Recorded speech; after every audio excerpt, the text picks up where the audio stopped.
उत्तर प्रदेश में लगातार सरकार के द्वारा ये दावे किए जाते हैं कि उत्तर प्रदेश में बेरोजगारी दर देश के अन्य राज्यों की तुलना में सबसे कम है। और कई बार तो यहाँ तक भी दावे किए गए हैं कि उत्तर प्रदेश में बेरोजगारी दर 2.4% के आसपास है। इसकी पोल खोलते हुए उत्तर प्रदेश से एक आर्टिकल प्रकाशित हुई है, जो कि आप अपने स्क्रीन पर देख पा रहे होंगे। उत्तर प्रदेश में पुलिस विभाग में 60,244 पदों पर सिपाही भर्ती के लिए आवेदन मांगे गए थे, जिसमें 50 लाख से ज़्यादा आवेदन आए हुए हैं। ये आप सोच लीजिए, ये सेंट्रल लेवल की वैकेंसी नहीं है, ये स्टेट लेवल की वैकेंसी है। और इतनी भारी संख्या में आवेदन आना बहुत कुछ अपने आप में बयां करता है। स्क्रीन पर आप देख पा रहे होंगे, यूपी पुलिस भर्ती ने रचा इतिहास, पहली बार आए इतनी बड़ी संख्या में आवेदन। 50 लाख से ज़्यादा आवेदन आए हुए हैं और 15 लाख से अधिक महिलाओं ने आवेदन किया हुआ है। एग्जैक्ट की बात करें तो 50,14,924 अभ्यर्थियों ने आवेदन किया है। ये गर्व की बात नहीं बल्कि शर्म की बात है कि इतनी भारी संख्या में बेरोजगार बैठे हुए हैं। ये आवेदनों की संख्या तब है, ध्यान से सुनिए, ये आवेदनों की संख्या तब है जब इसमें बहुत सारे बैरियर हैं कि आपका चेस्ट इतना होना चाहिए, आपकी हाइट इतना होना चाहिए, आपकी एज लिमिट इसमें बहुत कम है। अगर आप उत्तर प्रदेश की अन्य सरकारी विभागों में भर्तियों को देखेंगे तो 40 साल एज मांगा जाता है, लेकिन यहाँ पर एज बैरियर बहुत कम है। बावजूद इसके 50 लाख से ज़्यादा आवेदन आना बहुत कुछ बयां कर रहा है।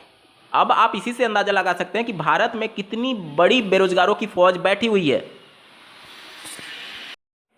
इस समय अगर आप न्यूज़ की कवरेज देखेंगे, स्पेशली टीवी न्यूज़ की कवरेज देखेंगे, तो आपको ऐसा लगेगा कि देश में सिर्फ एक ही समस्या थी जिसे सॉर्ट आउट कर लिया गया है, और वो समस्या पर काम करते हुए अब राम मंदिर बन रहा है।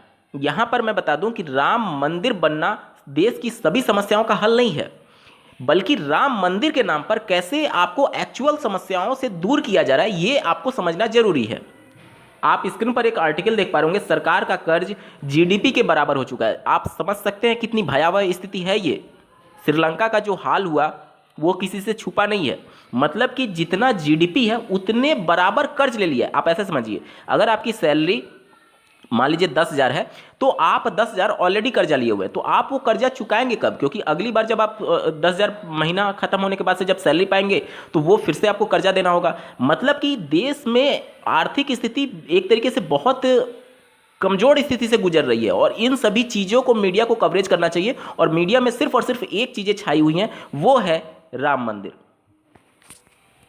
कल के वीडियो में एक कमेंट आया था अर्चना मैम का, जो कि आप अपने स्क्रीन पर देख पा रहे होंगे। इन्होंने कमेंट में ये लिखा है कि जिस भगवान का नाम लेकर के वीडियो एंड करते हो, उन्हीं भगवान से इतनी नफरत क्यों, राम मंदिर से इतनी ईर्ष्या क्यों।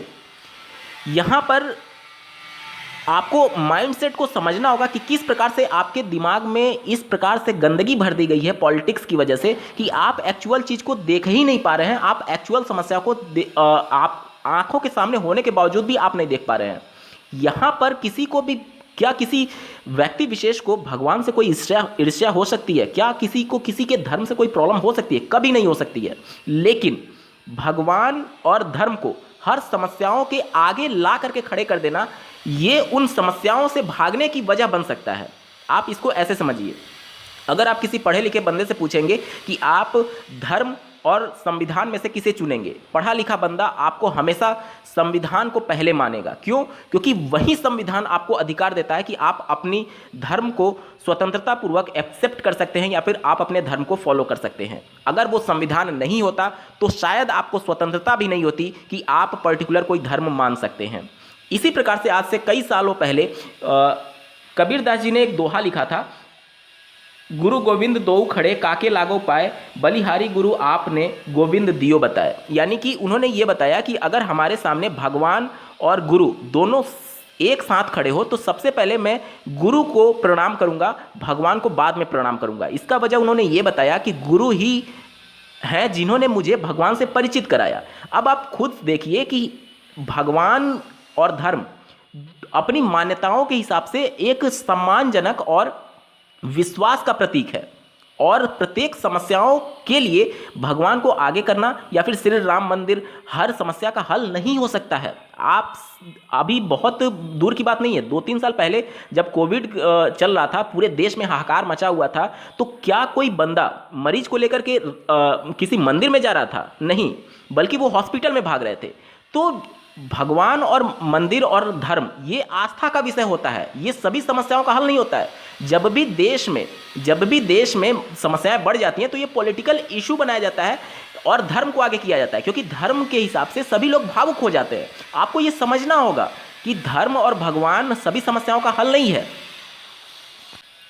ये हमारे विश्वास, हमारे आस्था का प्रतीक है और निश्चित तौर पर सभी व्यक्तियों को अपनी आस्था का सम्मान करना चाहिए और दूसरों की भी आस्था का सम्मान करना चाहिए। लेकिन इसके आड़ में एक्चुअल प्रॉब्लम को इग्नोर कर देना वो कहीं ना कहीं बेवकूफ़ी है। यहाँ पर पूरे वीडियो को समराइज करते हुए मैं सिर्फ और सिर्फ इतना ही कहूँगा कि देश में इस समय भारी बेरोजगारी है। जो खबरें मीडिया में कवरेज की जा रही है वो उसी बेरोजगारी से भागने की कोशिश की जा रही है। देश में इस समय जो कर्जा है वो बहुत ज़्यादा लेवल पर बढ़ चुका है, जो कि बहुत भयावह स्थिति है और कहीं ना कहीं मीडिया का कवरेज उन सभी चीज़ों से भागने की कोशिश है। तो आपको एक्चुअल खबरों से हटा करके किस तरीके से धर्म में उलझा दिया गया है ये सिर्फ समझाना मेरा इस वीडियो का मकसद था। इस वीडियो को देखने के लिए आपका बहुत बहुत धन्यवाद। भगवान करे आपका दिन शुभ हो।